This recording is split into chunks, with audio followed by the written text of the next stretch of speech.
Hey everybody. Last night I asked for some talking points or suggestions or questions to riff on, and several came in after I posted last night's video. So I'm going to pick up spare or spares. Daskull or Daskell asks, maybe a video on the psychology of advertising, how it preys on and also generates certain emotions to make you buy more. Well, I'm happy to not have a TV right now.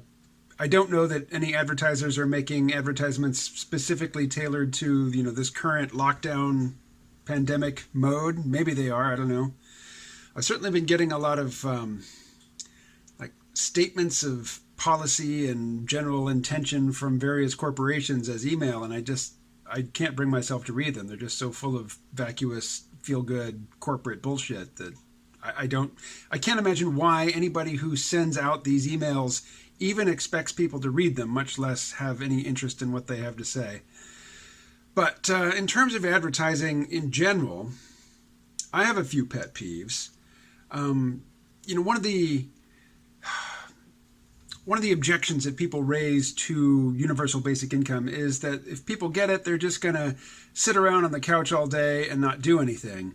And yet there's a whole genre of advertising which celebrates the couch potato sports fanatic and, is selling them big screen TVs, various, cable packages, loads of junk food and beer, and the enactment, the representation of, sitting on the couch, possibly with friends, possibly by yourself, watching sports, eating junk food, and drinking beer is celebrated. It is absolutely celebrated in advertising, and yet, an objection to UBI is that we can't fund this lifestyle publicly. There's a contradiction there. Either this is a worthwhile lifestyle that should be celebrated as it is celebrated, in mass media culture, or it is a shameful waste of potential.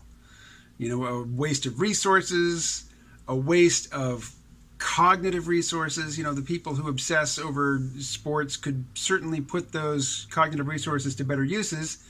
But my position is what they do with their cognitive capacity and potential is their business. And I guess it's not advertising by itself, which is objectionable. It's just the double standard of, we spend billions of dollars as a society promoting useless activities. And then we turn around as a society and say, well, we can't trust our citizenry because they're just so addicted to all these useless activities. But funny things when it comes to advertising, most of the advertisements I see, and this is, to my enduring shame, I see in the context of playing Plants vs. Zombies Heroes. I can get extra coins, or I can retry failed levels, not coins, I guess they're gems, diamonds, I don't know. Abstract representations of, a non-monetary currency that I can use to buy cards and such in the game. I can get more cards by voluntarily watching advertising. And so when I got back from my recent trip to Puerto Rico, the Plants vs. Zombies platform started showing me commercials for Puerto Rico over and over again. And the commercial ends with, "Come to Puerto Rico, come now." It's like, I'd love to. That was the plan. But I don't mind watching those commercials, even though the Puerto Rico depicted in these commercials is the Puerto Rico aimed at people with money. It is not the Puerto Rico that I experienced or that I hope to or plan to experience, when I'm a resident there. This is the tourist, pockets open, leaking money constantly Puerto Rico, that is depicted in this advertisement, which I've seen over and over again. All right. Maybe not terribly deep. But one other thing on advertising. In addition to the celebrated, sports fanatic lifestyle where the highlight of your week is to get together with friends to watch a game, and there's always lots of food, maybe pizza delivery, and of course lots of beer. And I like food, and I like beer, and on occasion I can even be drawn into watching a sporting event. So I'm not dissing all that stuff, but there was a trend in advertising for a while, and I don't know if it's ongoing. I'd be surprised if it weren't, but most advertising is aimed at women. And so there is an archetype in advertising of the husband who is a child, and he needs his wife, her sober ability to plan and manage life and manage money, because left to his own devices, he would do nothing but watch sports and drink beer. And if he has any money at all, he's going to use it to buy more beer, more food. And if there's, money beyond that, a bigger TV. And there's so many advertisements, for stores, for TVs, for, all kinds of products that appeal to the woman to say, yes, we know you have this stupid man-child to manage. We're going to help you. And they always show the man acting like a child, super excited about getting to, do his sports fandom thing. And then the woman who is just standing back, looking smart, smiling to herself, knowing that she has not only encouraged and facilitated this childlike wonder in her useless sports fanatic husband, but she has also demonstrated once again her own competence and smarts, and the world would fall apart without such women to manage the idiotic man-childs, man-children that are incapable of doing anything at all, except working in a very structured environment to make money and then just being an idiot in front of a TV. I despise that archetype in advertising. I despise it. Okay, moving on. Heyo Speaker says, read something intelligent about pandemics and relay the wisdom to us. I haven't reviewed it yet, but it is my intention to review the parts in this book, The Fate of Rome, about how the Roman Empire just lived, as a normal condition of life with ongoing, they didn't call them pandemics back then, they called them plagues, but they had ongoing malaria, because, Rome is basically a swamp, and recurring bouts of bubonic plague. And the Roman government was always trying to cook up ideas of how to reward women for having children and how to incentivize them to have more children, because they simply could not maintain a stable population because of the ongoing death toll from these plagues. So I don't have specific quotes to read to you. I will dig into this text again and see what I can find. But that was just a normal, completely normal part of life in the Roman Republic and the Roman Empire, was that there were bouts of infectious disease which killed off lots and lots of people and lots of children, which I'll segue now to our current moment. COVID-19 is kind of it might turn out to be a benign wake-up call, that children are largely spared, and yet, it is scary enough that we're freaking out and we're taking extreme measures to contain the virus. And as a society, as a culture, as a civilization, and all of these little groups and organizations, that work together within our civilization in order to respond to events like this, they are learning a lot in this period. And imagine if COVID-19 was reversed and who it affected most. What if children were the most at risk, and it had this long latency period where people were infectious but asymptomatic, and like 2% of children died off, like 2% of parents or more in this society had recently lost a child. Imagine the psychic wound. Imagine how, as a culture, not only freaked out, but angry and grief-stricken we would be. So if, this virus, which is largely child-sparing, shakes us up and makes us change our arrangements to be more resilient in the face of the next one. Heyo Speaker also asks, or mentions, or suggests, potential effects of the virus on macroeconomics, large businesses, small businesses, and low-income households, and how it will affect politics from the local level to the international level. Because you know about all that for some reason. Well, I listen to people who know a lot more about that stuff than I do, and I remember some of what they say. But I'm not thinking of any particular talking head right now. I'm just sort of riffing, but here's my hope. I mean, it's an echo of what I just said, that we're going to learn something from this event. I'm not really optimistic that we're going to learn a lot very quickly, but our economic system is set up such that most of us are under constant pressure to create more economic activity so that we have the money to exchange for shelter, clothing, medical attention, transportation, food, recreation, travel. I may have said travel twice. I was thinking commuting type travel and then travel. You know, the fun, adventurous sort of travel. So we're engaged in all this largely unnecessary economic activity, and we can see that it's unnecessary because most of it has just been shut down. And yet we can still get the things that we need to live. So not only is, all of this unnecessary economic activity, not only is it unnecessary, I think it is harmful. I mean, it's certainly a waste of resources. It forces people to engage in activities for long periods every day that they not only don't enjoy, they actively dislike and are actively harmful. There are people right now whose job it is to hound people who have unpayable levels of medical debt, to call them all the time, to just harass them. That is harmful. That is not just an unnecessary, just a useless economic activity. That is detrimental to our society. And yet there are people who do it and hate it, but they have to do it because the rent is due. I think there's another question that will provide the next step in this examination.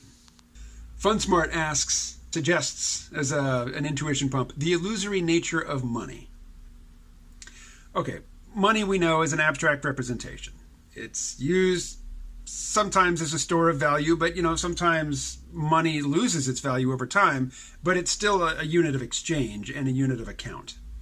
So it's this abstract thing that represents value. What is value? Well, I guess, more concretely, a unit of money, say $1, is it's a representation of a certain amount of labor or a certain amount of exchange value that a material might have. Nicole Foss, somebody I've interviewed many times for the C-Realm podcast, says that money, particularly liquid assets, represent unmade choices. Like, you have a choice represented in this dollar that you have, but you haven't made the choice yet. It's a potential, it has potential utility.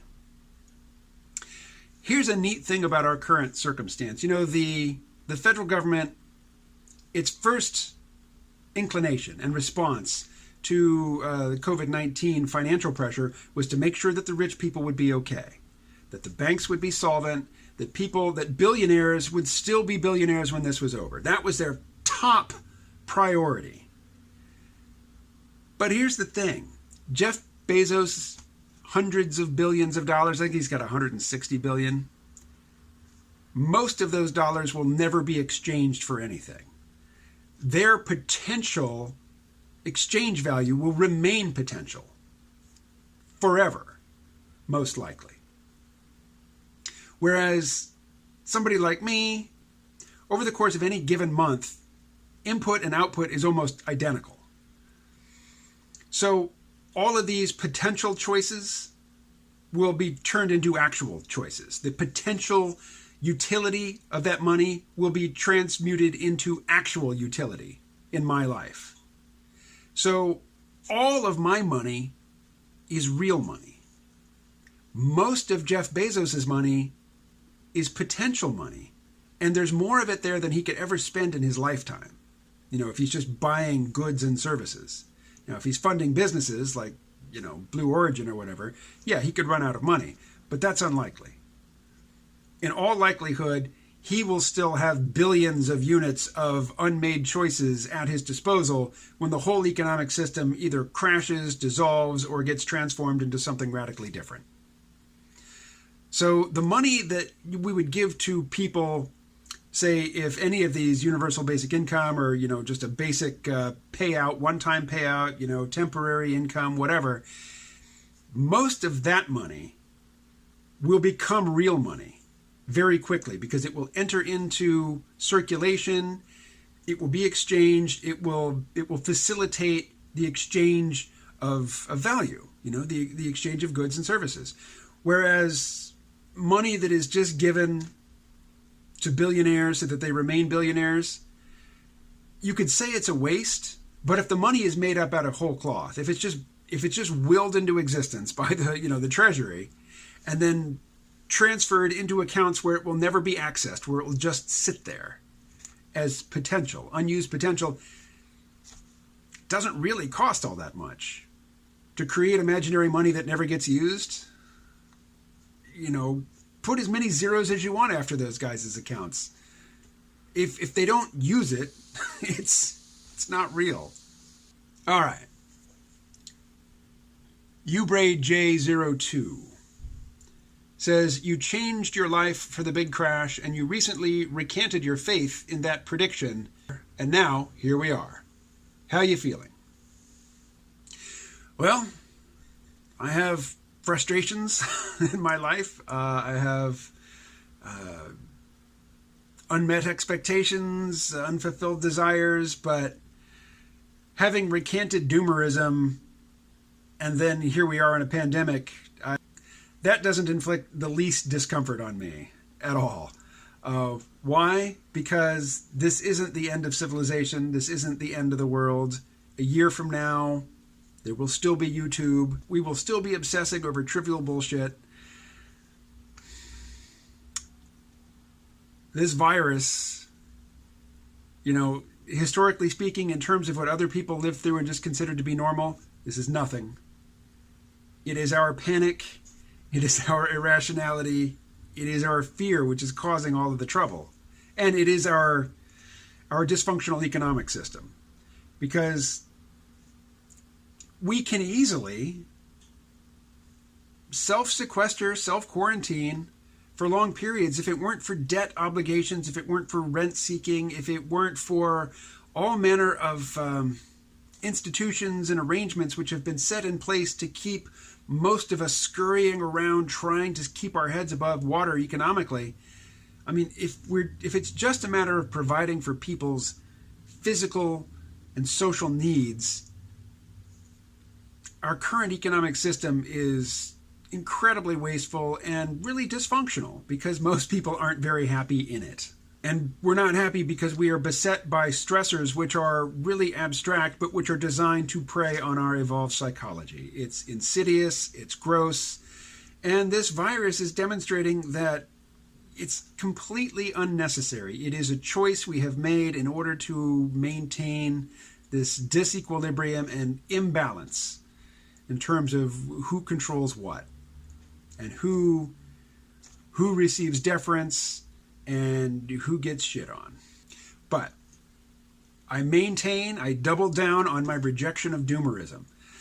And, for those who don't know, again, I have been podcasting since 2006.